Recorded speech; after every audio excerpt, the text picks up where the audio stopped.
जल्दी इस गाड़ी के पीछे चलो।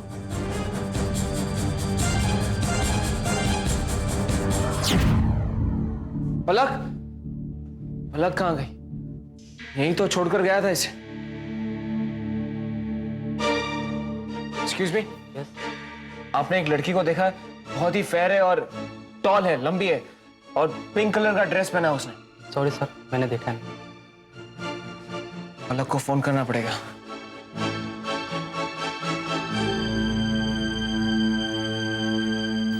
वो थिएटर छोड़कर गई कहाँ?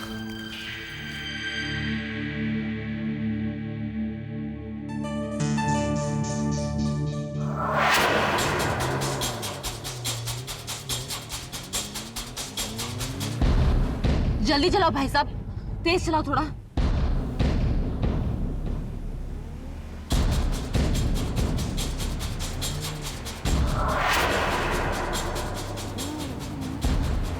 अरे भैया रुक क्यों गए? चलो जल्दी, वरना वो गाड़ी चली जाएगी। मैडम मैं सिग्नल नहीं तोड़ सकता, ट्रैफिक हवालदार खड़ा है। Oh no.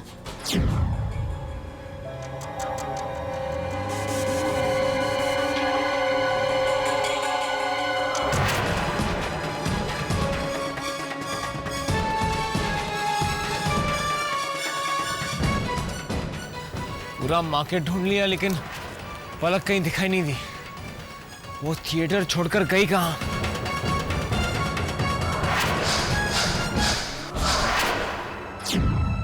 पता नहीं हम लोगों के साथ ही क्यों ये सब हो रहा है। भगवान करे इंस्पेक्टर का शक गलत हो। चंद्रकांत साहब,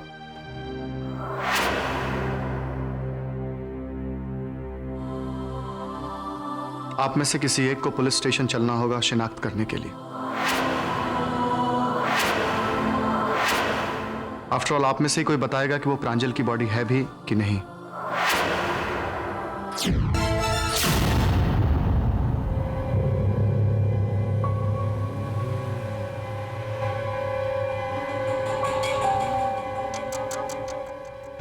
पता नहीं प्रांजल की गाड़ी कहाँ चली गई।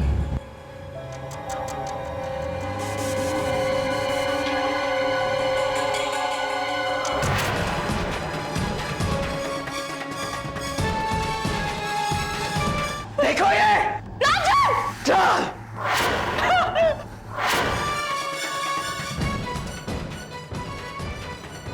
प्रांजल ने अपनी मौत का झूठा नाटक किया है।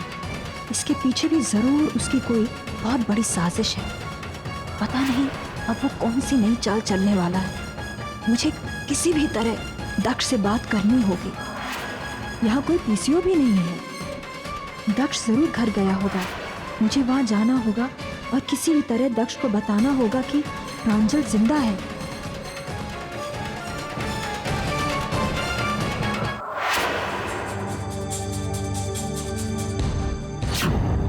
दक्ष शायद घर के अंदर होगा।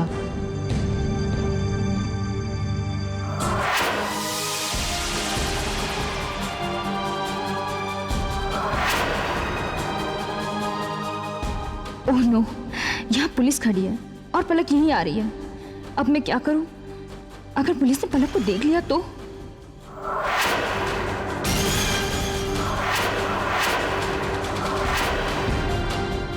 इंस्पेक्टर साहब, आप चाय पियेंगे गरम गरम? जिया, इंस्पेक्टर साहब ड्यूटी पे चाय नहीं पीते हो, है ना? नहीं पीते ना? जी बिल्कुल ठीक है।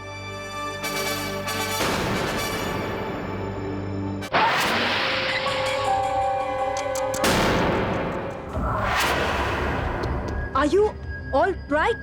Or have you lost it? अगर तुम ये शहर छोड़कर चले गए तो हमारे प्लान का क्या होगा? सारा प्लान चौपट हो जाएगा। प्रांजल,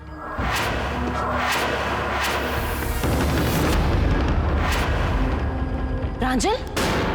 ठीक है प्रांजल, अगर तुमने डिसाइड कर लिया है तो मैं कौन होती हूँ तुम्हें रोकने वाली। देखो, एक काम करो, जल्दी से जल्दी जेटी पे पहुँच जाओ। तुम्हारे जाने का पूरा बंदोबस्त मैं कर दूंगी और फिर वहाँ से गोवा चले जाना। गोवा से फिर फ्लाइट लेकर इस देश के बाहर।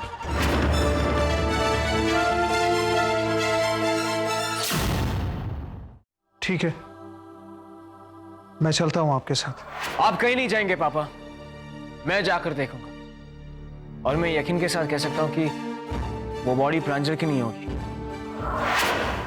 काश तुम्हारी इस बार बात सही साबित हो।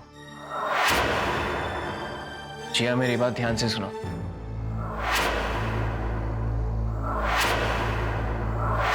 आप चिंता मत करो, मैं सब संभालूंगी। चलिए इंस्पेक्टर साहब। आई।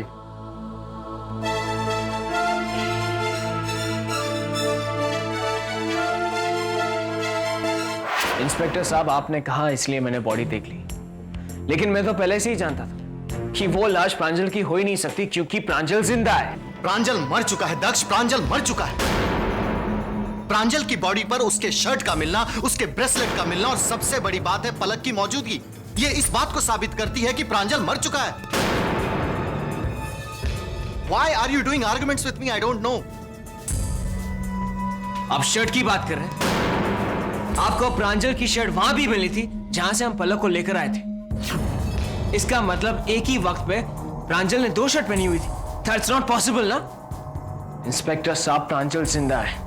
उसने पलक को फंसाने के लिए ये सारी साजिश की है। सर, फॉरेंसिक डिपार्टमेंट की रिपोर्ट आ चुकी है। बॉडी में मिली शर्ट और जंगल में मिली शर्ट, ये दोनों के ब्लड सैंपल्स आपस में मैच नहीं कर रहे।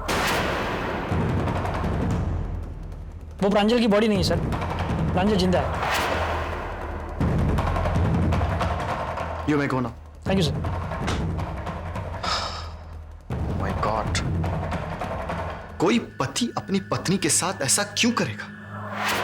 अरे करने की बात तो दूर, कोई सोच भी नहीं सकता। देखिए इंस्पेक्टर साहब, आपके पास ये सब सोचने का कोई वक्त नहीं है। आप जल्दी से पलक को ढूंढिए और प्रांजल को अरेस्ट कीजिए।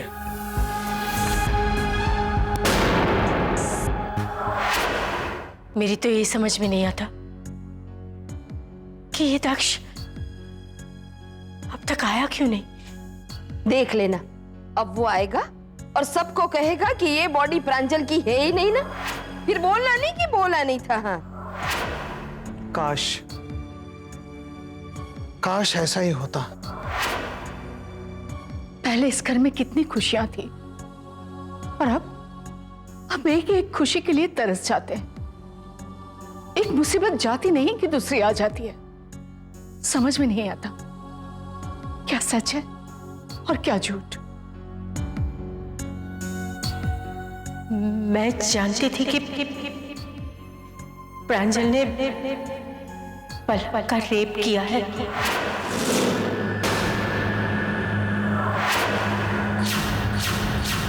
लेकिन ये नहीं जानते थे कि बात इतनी बिगड़ जाएगी। प्रांजल को पलक के साथ ऐसा नहीं करना चाहिए था। आखिर हर रिश्ते की एक मर्यादा होती है। मर्यादा तो होती ही है, पर इसका मतलब ये तो नहीं कि किसी की जान ले ले।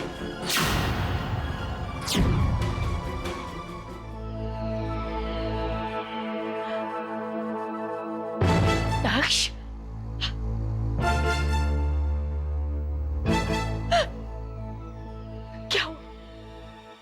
क्या हुआ दक्ष? वो मेरा प्रांजल नहीं था ना? नहीं मां,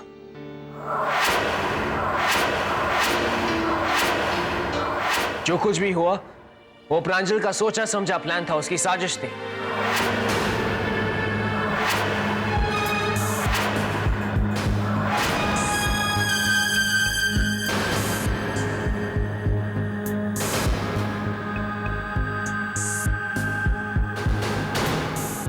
लेकिन बॉडी के मामले में प्रांजल का प्लान फेल हो गया, वरना पलक को सजा हो जाती। मेरी समझ में तो ये नहीं आता है कि प्रांजल आखिर चाहता क्या है। प्रांजल पलक से इतना प्यार करता था, फिर ये यकीन नहीं होता, मेरा अपना बेटा अपनी ही पत्नी की जान का दुश्मन बना हुआ है, और ये सब हम लोगों की आंखों के सामने हो रहा है, इस घर में हो रहा है। प्लीज, आपको डॉक्टर ने कहा है ना। सुषमा, अब मुश्किल है बर्दाश्त करना। ये सब देखने सुनने से बेहतर तो यही होता कि मेरी आंखें हमेशा हमेशा के लिए बंद हो जाती। चंद्रिका,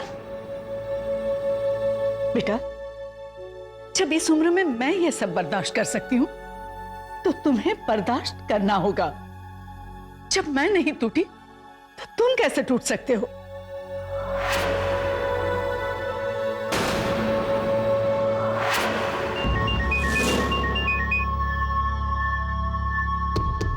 बोलो केशवी। हेलो प्रांजल, कहाँ हो तुम? क्या बात है? देखो प्रांजल, इस वक्त मैं ज्यादा बात नहीं कर सकती। बस इतना बताने के लिए फोन किया है कि तुम जल्द से जल्द बोरिवली फेरी पहुंच जाओ।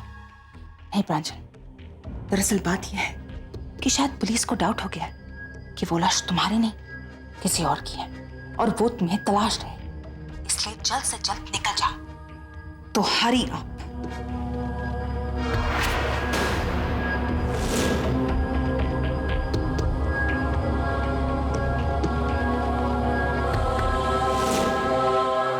दक्ष, मैंने अभी अभी फोन पर केशवी की बातें सुनी।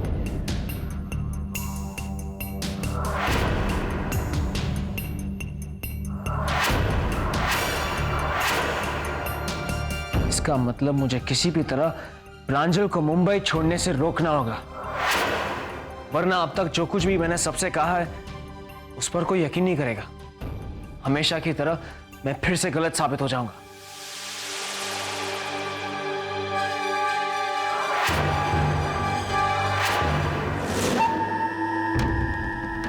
ए भाई साहब, बोट जल्दी चालू करो, हमें जल्दी से जाना है भाई।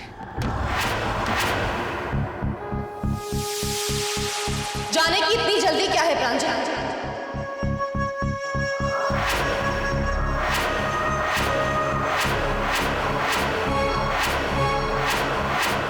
अभी अभी तो आए हो। पलक, तुम यहाँ? जब पाप और पुण्य का हिसाब होता है तो कयामत आ ही जाती है। कयामत तो बहुत पहले से ही आ चुकी है पलक। लेकिन अधूरी थी। तुम गन पॉइंट पर हो प्रांजल। अब मुझे साफ साफ बताओ कि तुमने ऐसा क्यों किया? पलक, तुम्हारे हाथ में ये पिस्तौल अच्छी नहीं लगती। तुम जानती हो इस खिलौने के साथ खेलना कितना खतरनाक होता है। तुमसे बड़ा खतरा और क्या हो सकता है मेरे लिए प्रांजल? और तुम्हें ये खतरा, मेरा मतलब है ये खिलौना, कहां से मिला? पैसे देकर तो कुछ भी खरीदा जा सकता है प्रांजल। बंदूक भी, बोट भी और बोट चलाने वाला भी। हाँ, तुम सही सोच रहे हो। बोट चलाने वाला यहां से जा चुका है।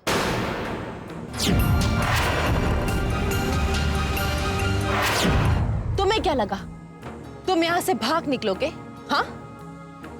नहीं प्रांजल, कभी कभी कश्तियां किनारों पर ही डूब जाती है। अब ये बोट यहां से नहीं जाएगी और अगर तुमने यहां से हिलने की कोशिश की तो ये बंदूक चल जाएगी। पलक, be a good girl, और ये गन मुझे दे दो।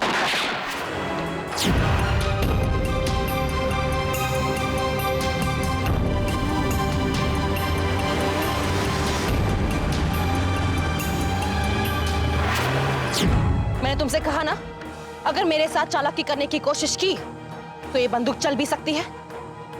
बहुत तकलीफ दी है तुमने मुझे प्रांजल, बहुत तड़पाया है। मेरी जिंदगी को मौत से भी बदतर बनाकर रख दिया था तुमने। यहां तक कि सांस लेने से भी डर गई थी मैं। तुम मेरे लिए एक डर बन चुके थे, लेकिन अब नहीं। अब मैं ऐसा नहीं होने दूंगी। चलो मेरे साथ पुलिस स्टेशन और पुलिस के सामने अपने सारे गुनाह कबूल कर दो, वरना आज मुझसे एक बहुत बड़ा गुनाह हो जाएगा। रिलैक्स पलक, रिलैक्स। ये जो डर है ना तुम्हारा, वो तुम्हारी जिंदगी से अब हमेशा के लिए चला जाए। So just chill. तुम ऐसे नहीं जा सकते प्रांजल। मुझे और दक्ष को जीते जी मार दिया है तुमने। क्या कुछ दक्ष ने नहीं किया तुम्हारे लिए? कुर्बानी दे दी उसने उसके प्यार की, उफ तक नहीं किया। फिर भी तुम्हारा दिल नहीं भरा। तुमने उसकी आंखों में इतने आंसू भर दिए कि वो हंसना भी भूल गया। फिर भी तुमने क्या किया? जिसने तुम्हें जिंदगी दी, तुम उसी की जिंदगी के दुश्मन बन गए। हाँ, बहुत प्यार करते हो ना मुझसे, प्यार करते हो ना मुझसे। तुम्हारा ये प्यार नहीं है, जुनून है तुम्हारा, पागलपन है। और तुम्हारे इसी जुनून ने सब कुछ बर्बाद कर दिया है। हमने तुमसे कितना प्यार किया, कितना विश्वास किया तुम पर। विश्वास बार बार किया जाता है प्रांजल, लेकिन विश्वासघात सिर्फ एक बार किया जाता है, वो तुम कर चुके हो। अब ना तुम किसी के हो सकते हो और ना ही कोई तुम्हारा हो सकता है। तुमने खो दिया है प्रांजल, सब कुछ खो दिया है। रुक जाओ प्रांजल, रुक जाओ। तुम हमारी जिंदगी में इतने सारे सवाल छोड़कर नहीं जा सकते। मुझे मेरे सवालों के जवाब चाहिए, बताओ। जवाब चाहिए ना तुम्हें, तो सुनो। ये सब मैंने ही करवाया और मुझे अपने किए पर कोई पछतावा नहीं है, क्योंकि मैं हासिल करना चाहता था। I wanted power, ताकि मैं तुम सब पर राज कर सकूं। और मेरे रास्ते में जो कोई भी आया उसे मैं बर्बाद कर दूंगा, फिर चाहे वो तुम हो या तक्ष। मैंने तुमसे कहा था ना पलक, अगर तुम मेरी ना हो सकी तो तुम किसी और की भी नहीं हो सकती। अजीब बात है, मेरी मौत का इल्जाम तुम पर आ जाएगा, सजा तुम्हें होगी और उसके बाद हमेशा के लिए तुम अंधेरों में चली जाओगी, जहां ना जिंदगी होगी, ना प्यार होगा और ना ही तुम्हारा तक्ष। अजीब इत्तेफाक है पलक, हमारा रिश्ता एक प्यार, एक नाम से शुरू हुआ था और आज यही रिश्ता एक इल्जाम पर खत्म होने जा रहा है। और उसके बाद एक सनसनी खबर आएगी, प्रांजल जागीरदार के कत्ल के जुर्म में उसकी पत्नी श्रीमती पलक प्रांजल जागीरदार को गिरफ्तार किया जाता है। अरे ऐसे क्या देख,